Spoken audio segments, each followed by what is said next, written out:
today to talk about how to make these pretty little dashboards out of old greeting cards. This one I made for my other planner, so you can see it's got something different along the side here for arc binding rather than ring binding. But this is the general sort of thing that we're going to be doing today. Just washi around the edges, corners. Really, you can do anything with this part of it. I made this one into a gratitude card to just kind of remind myself every time I open my planner about the things that I'm grateful for, because I think that's really important in a day. But you could do anything with it. You can stick your sticky notes to it. You can laminate it. You can, whatever you want to do with it. It's totally up to you. I'm also not going to be doing this piece with this one.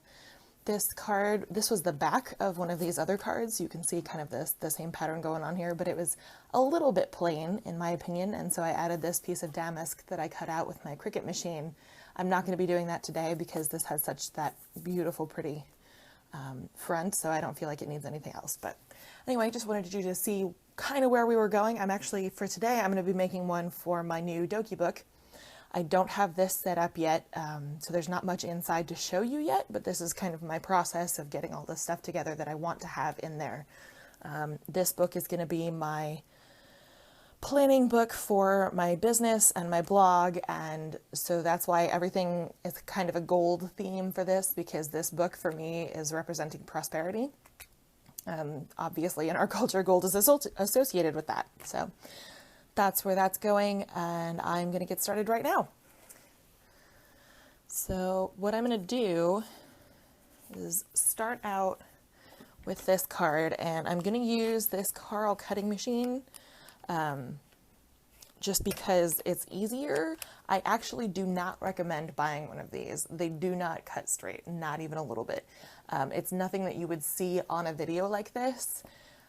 So I can try to show you the edge once I've cut it, but I don't know if that will work. I don't know if you'll be able to see it even in high def, but you can feel it. Like when you run your finger along the edge of the cut that it makes, you can feel that it is nowhere near straight. And that's really obnoxious from an item that's the whole purpose of this item is to cut straight lines, and it doesn't. So I'm not going to put a link to this one because I don't recommend buying it. But literally, I'm just going to start off with opening up the card.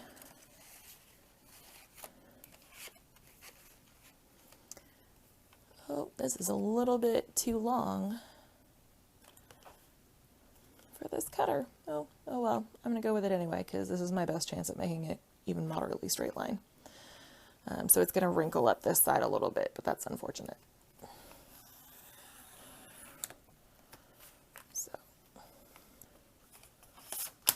Yep, we got some wrinkles there. That's too bad. That's all right on this one because this part is going to get cut off anyway because I don't like having the little logo on my other dashboard. So I'm just going to cut that off straight there at a later date.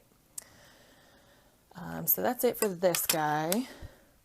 I don't know if you can see, like, look at this. Like, that's so, that, especially right down at the end there, that's not even a little bit of a straight line. That is obviously curved. I just think that's so silly for this project, but whatever. Doesn't matter. It's just going to be in the rings anyway, so it doesn't have to be perfect. Oh, that's too bad. There's some stuff on this one. Anyway, for this side, I'm going to go with this particular gold tape because I do want it to match everything that I'm doing here. I'm not really sure why this particular washi tape has paper backing on it. I've noticed that's a thing with some of the foil tapes. They have paper backing in order to keep the adhesive from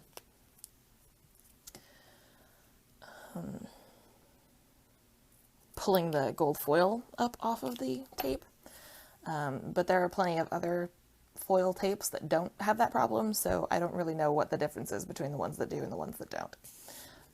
I'm just not generally in favor of wasting paper and trees by having extra paper backing that isn't necessary. But so that's just my personal feelings on the matter. But I do have this one. It was on clearance at Michael's, so I went for it, even though it had paper backing. And I'm just going to line this edge up right here. One thing that the paper backing is nice for is it does make it easier to get things put down with an exact straight line. because then you can just fold it back a little bit at a time and line things up perfectly with the edge.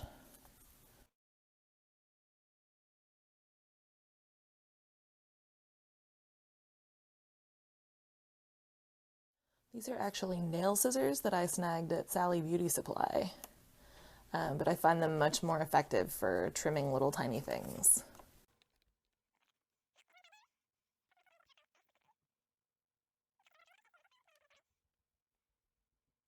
It's also really hard for me to get the backing off of this stuff because my nails are really fragile and they break very, very easily. So I have gel nail polish that I use on them because that makes them thicker and it keeps them from breaking. It protects them really nicely. But it does mean that getting my fingernails under the backing of stickers is really difficult. Oh, nope, not quite. And this adhesive is not repositionable, so I do have to be super careful about how I'm putting it down because otherwise it will rip the paper if I pull it up. All right, that's a little better.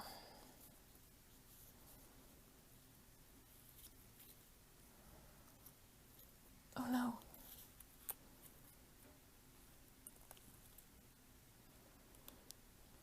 If it does go down wrong, you just pull it up super carefully and slowly. Sometimes it works. There we go. That's better.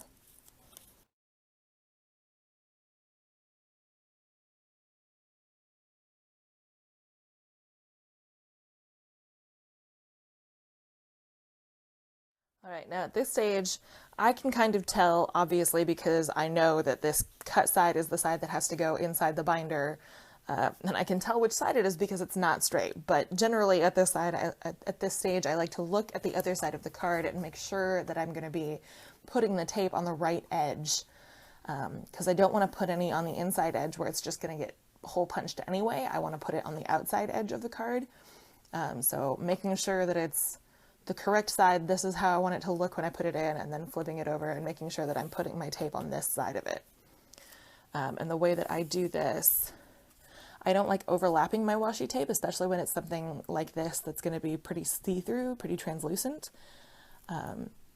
So I'm going to measure this, and I'll show you just how I line up the edges really carefully. All right, so we're done with that guy. I'm going to peel back just a little bit of the tape here on this edge.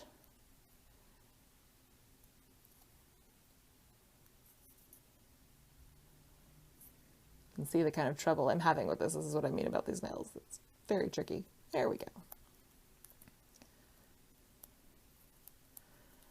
All right, and it is very tricky to do, but I just kind of push it up against that corner very carefully. Oh, not quite. You can kind of slide it into place against the other tape because the other tape is just three-dimensional enough off the surface of the card that it should stop your tape from sliding forward.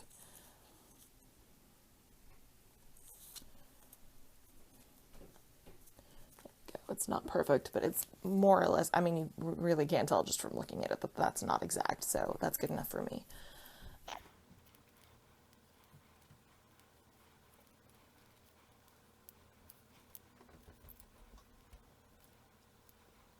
And now this is the tricky part where I'm getting super close to the very edge.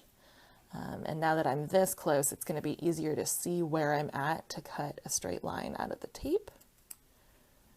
And that is going to be pretty much perfect. There's the last just a couple of centimeters. And there, that lined up almost exactly right against the edge. So now I can't feel anything when I'm doing this ever. There's no lumps, it's just right lined up. So that is the basics. I mean, that's most of what we're doing today, because you can decorate this part however you want. I'm not going to be getting into this because I want to put some notepads and some flags on this guy, and I don't have any of those yet. I need to make a run to Target to get my hands on some. I don't go to Target very often because it's kind of hard to get to from where I'm at. But yeah, that's going to be a thing that goes in my planner. So the last couple of things that I'm going to be doing here, I have this guy. I like rounded corner edges because I hate it when corners get bent and damaged. So I do want to round my corners with this punch that I grabbed, and that is really, really easy. It's just slide it in here. This one's a little bit cheap, kind of, so you gotta, like, it wiggles back and forth a little bit, so you want to kind of find exactly that right spot where it's going to get both sides as equally as possible.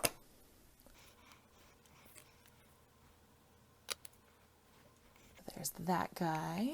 And then the last step to this is I'm going to hole punch it.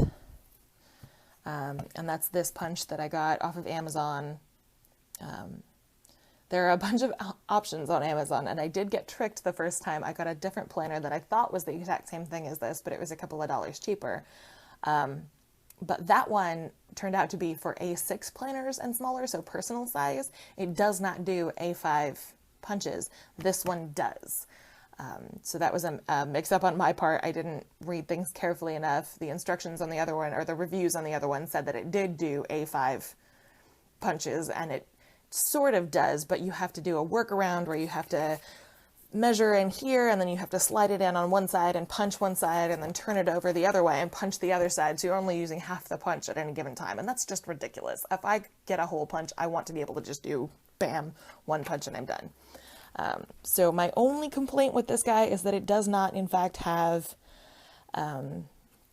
any way of lining up the edges exactly. So you kind of have to just hope that you're getting close on each side, because otherwise the edges of your pages won't line up exactly. But for 20 bucks, I mean, the next nearest one was 60, and that was a Filofax hole punch, and I wasn't going to shell out more for my hole punch than I was for my planner. So this one is nice. You can kind of see a little bit, I think.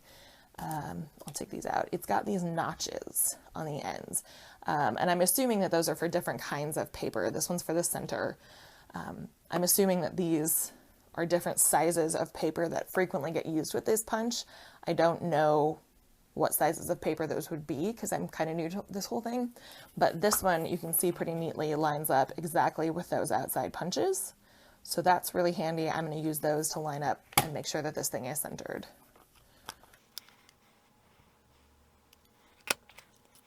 And there we go. Oh, I was off just a tiny bit, but that is totally okay. No big deal.